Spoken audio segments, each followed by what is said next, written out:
So what at first just looks like a viewing point over the estuary here turns out to be something with a lot of history. It's the Pilgrim Memorial. It seems that one night in 1607, a group of men, women and children secretly met a ship to take them from the UK to the Netherlands to escape religious tyranny. And they made it. Some of them were sent back, but some of them made it there. But then most famously, 13 years after trying to escape from Boston, a group of these original men and women sailed back to England and then on to America.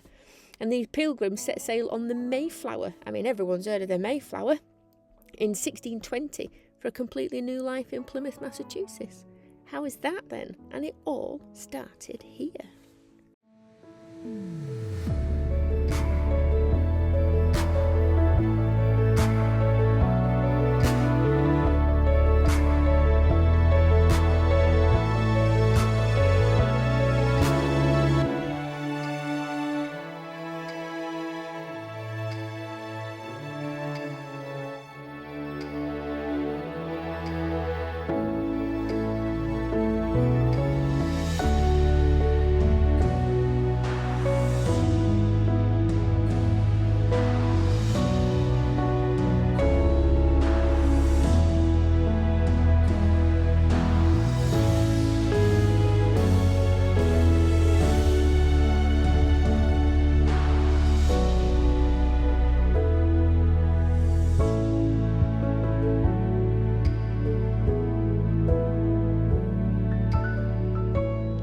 Hello. I say it's cold again. It says it's 9 degrees outside. Please excuse the diesel heater. Standard winter noise in a van, isn't it? Both John and I have been working away. I am still not quite finished, but we've decided that we're going to go and have another bit of a walk around. We couldn't decide what to have for dinner today. Lunch, midday meal. So I had a steak that had been marinating to make like Philly cheesesteak sandwiches.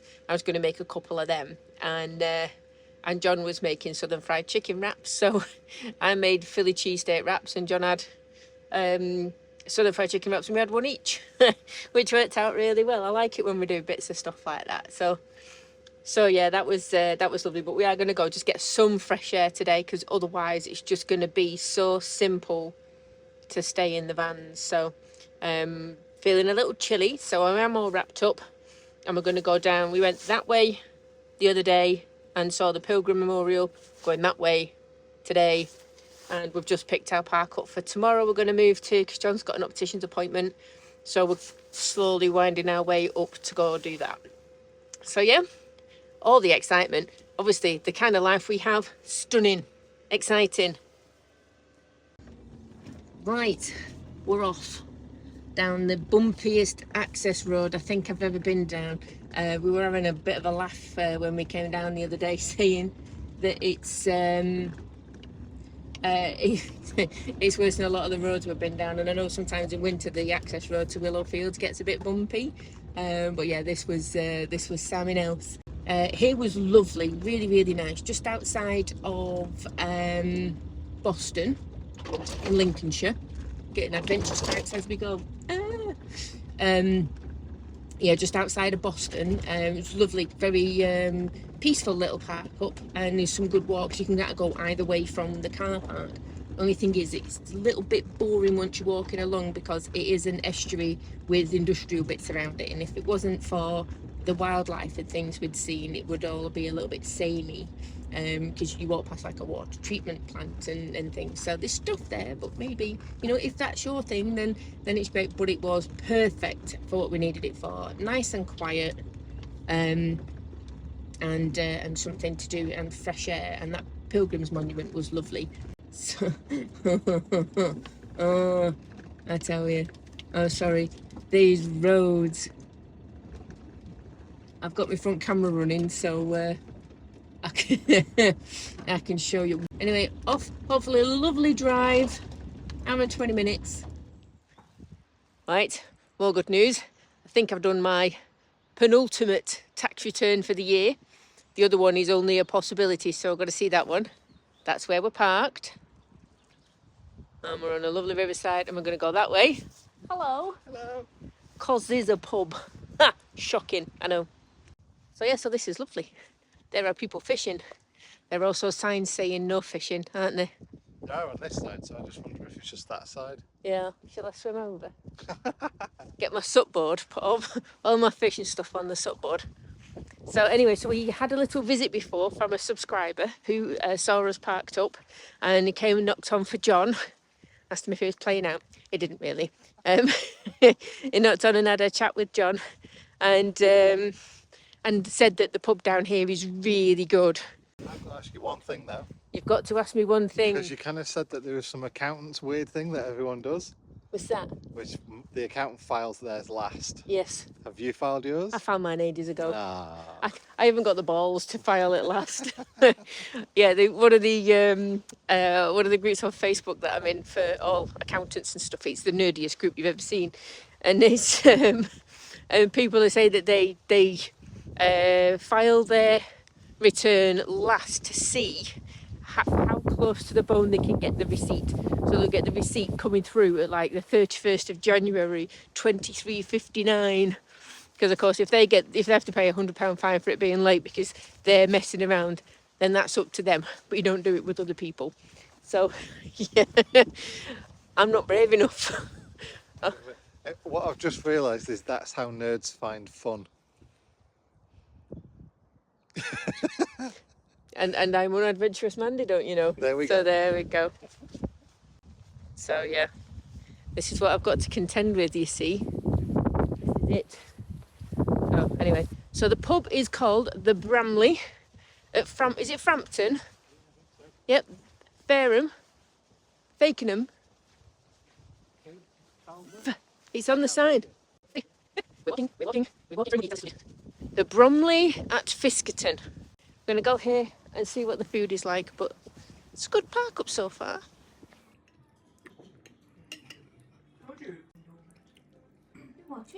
Hiya. Hiya. This is us going back for the pub. Well, we're not quite sozzled. Nah. No. Nice that though. It was very nice. It was was it 2 courses for 16 quid, 3 courses for 19-ish or something.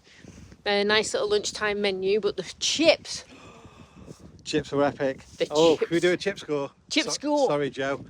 If you were here, I'm sure you'd agree. But Absolutely. I would go for a 9.5. Yes, I would say. Enough of them to be a 10. Yeah, that's the thing. I had some left over, and I'm like, "Do you want my chips?" And he goes, "No, no, I can't leave them chips. Yeah, I'll eat them." Good. Oh, so nice little walk back on the river. Couple of pints of cider. Woohoo! He said. And a shandy.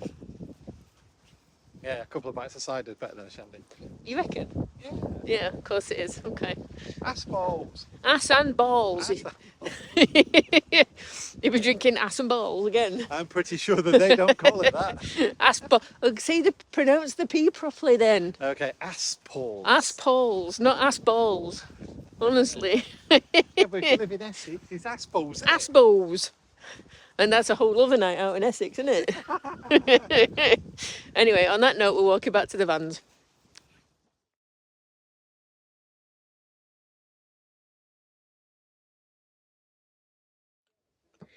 I tell you, I do love this pop over towel. Obviously, it's not quite dry robe. It does come halfway down my leg, so it's perfect for chucking on over whatever. If it's a wetsuit to get changed underneath it, I use it obviously more for showers when I'm at campsites and stuff. Oh my goodness, it's 7 degrees outside, but that wind. So there's nothing worse than walking naked under a towel. I mean, John keeps telling me I'm naked under my clothes all the time, so this technically is no different. All the way to the shower blocks and back in flip-flops when it's blowing a hoolie and it's cold. So, yeah. But you know what? I made the most of it while I was over there, so that's all good. But yeah, I was so very tempted just to drive my van. I don't know, it might be 100 steps to where the showers are from where I'm parked up, just so I could park out front and not have to walk that far afterwards. Come on, we can walk to the showers. So yes, it is all good. I feel much better. And now on to whatever else the day brings. So it has come to that time again. And I know I'm going to get people shouting at me, because I know lovely people that are hairdressers I really do. However, while my hair is dry and straight, I'm going to follow the same process, if I can see properly, as I did the last time I cut my own hair, which is to put a couple of bobbles in at equal distances, cut off the ends underneath it. I am just so sick of when I'm sat, even after I've just straightened my hair and I use conditioning treatments and all sorts of things, and it is just so terrible at the end there. So I've got a bobble up here, and then I'm going to pull this bobble down to about there, and then I've got the same with one bobble up there, and then I'll do the same thing again. And no, I don't need to go and see a hairdresser because I've buggered it up. Yes. So, nice and simply. Whoop. Snip. Snip. So there we go. Now I've had a bit of a straighten because I did have hair that was really tingy from sleeping with hot flushes and stuff. So let's just get this bit out here. So yeah, I'm happy with that. John says it's like a curve that looks like it's supposed to be like that, and there's no big bits hanging down. So there we go. 5-minute haircut.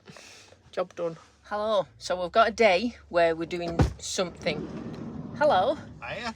So we're deciding, finally, to put power up here. Bye. In the front of the van. So I've got to take this panel off. So if I take this panel off, underneath there we can see the cables coming up that I've routed through from the back. They go up and along here, one for this and one for the diesel heater. And there is a cable for that, but that's somewhere else. So John's going to do that, and we've just bought a high power PD thing. I've already got one anyway, but it just needs to be a little bit more for my Windows laptop, because you know what they're like, the power hungry little buggers. So yeah, so I'm just taking all these screws out now, taking the caps off, taking the screws out, so John can have some nice easy access behind there and see where we can put it. We're not decided yet whether we're just going to have it trailing in there, but knowing me, I'm going to ruin it. So we're thinking of putting a hole in here and then having it off to the side. I mean, this does all come off, but then at least it's there, and then I can just have the cable going down that way. So we'll see what happens with that. It feels strangely good to have a drill in my hand again. So Mark took my little board. I get the good jobs. John's doing all the things so I don't blow up, and I get to make holes in things. So standard, you know. Don't worry, I'm not drilling it against the van. Yeah, that would be something I would do.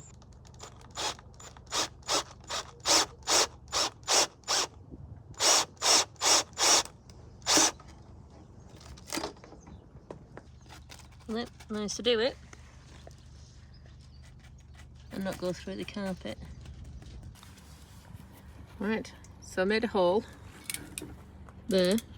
Good thing I like about stretch carpet is you just have to do like a line and then it'll fit.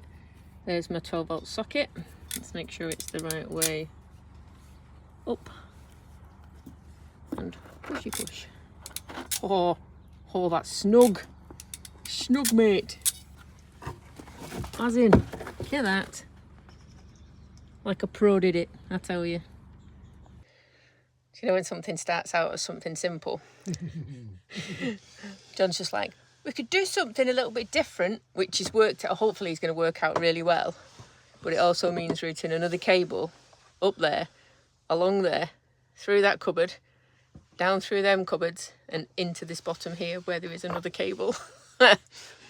Just to be on the safe side, you know. Tell them why though. Because, I don't know if you can see, this light is also on the same feed as that socket, and when that socket is charging my laptop, the light flickers, and I can't be having that because I only use both the socket and that light when I'm sat there working, so I can't have the flickering right above my head the whole time. So we're just going to put the, or one of them, we're going to put on their own feed. So, yay!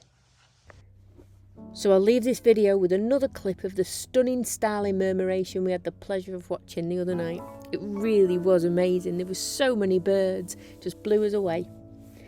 So not long now to my hospital appointment, and then hopefully it'll be time to stretch our legs for a little bit of an adventure. So thank you so much for watching. Take care, and I'll catch you on the next video.